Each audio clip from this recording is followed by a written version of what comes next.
الاسبوع طبعا 26 هيقام يوم الاحد والاثنين القادمين. هنقول ايضا على المباريات انطلاقه من جديد من ناحيه اليمين احمد صديق، وانطلاقه ومحاوله للاسماعيلي، انطلاقه سليتي بيريح لجريشه وهوبا والله ما اروع هذا الهدف، وكاننا بنتابع دوري ابطال اوروبا بالامس. روعه روعه روعه روعه عمرو السوليه، تمريره ولا احلى من السليتي، سنده ولا اجمل من محمد محسن ابو جريشه، تصويبه ولا اروع من هذا الفتى الذهبي صاحب القميص رقم 14 عمرو السوليه، يضع قدم ويضع هدف من اجمل واروع اهداف هذا الاسبوع رقم 25 من مسابقه الدوري. يا على الفرحه، يا على السعاده، هذا هو كره القدم، او هذه هي كره القدم، هذا هو الاسماعيلي. عفوا عفوا عفوا، الدراويش قد يكونوا قادمون، وبالفعل والله نتمنى ان يكونوا قادمون. متعه كره القدم ان نجد المنافسه من الاهلي والزمالك والاسماعيلي، بتروجيت وامي في الصوره، الاتحاد والمصري. يا سلام على التمريره، يا سلام على السنده يا ابو جريشه، بتفكرني امبارح بواين روني النجم الكبير الانجليزي.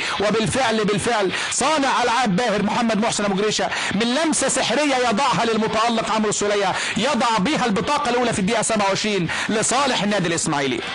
هدف ولا اروع.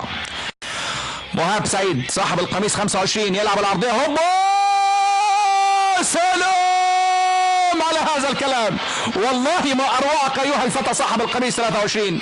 احمد علي يتالق ويتجمل ويضع هدف ولا اجمل ولا اروع، ضربه راس على طريقه النجوم الاوروبيين الكبار، على طريقه واين روني، على طريقه اسماء عديده مش عاوز انسى حد، دي دروجبا ممكن نقول، على طريقه نجوم كبار. احمد علي يتالق ويتجمل. على فكره منذ قدومه الى ملعب المباراه في الدقيقه او في بدايه او في نهايه الشوط الاول استطاع احمد علي بالفعل انه يغير من الشكل الهجومي النادي الاسماعيلي، وتحركاته واعيه. ضربه راس عملها قبل كده جاري في القائم، وقد المره دي يا سلام يا سلام يا سلام، بيرتقي فوق الجميع ويضع ضربه راس ولا اروع تسكن شباك الحارس سامح علي، ما يقدرش يعمل لها حاجه. يضع الهدف الثاني للاسماعيلي في هذا اللقاء، يضع الاسماعيلي قريبا من الثلاثه نقاط. احمد علي يتالق، احمد علي يتجمل، احمد علي يؤكد تماما تماما تماما ان الاسماعيلي هذا اليوم ناوي تماما على النقاط الثلاث.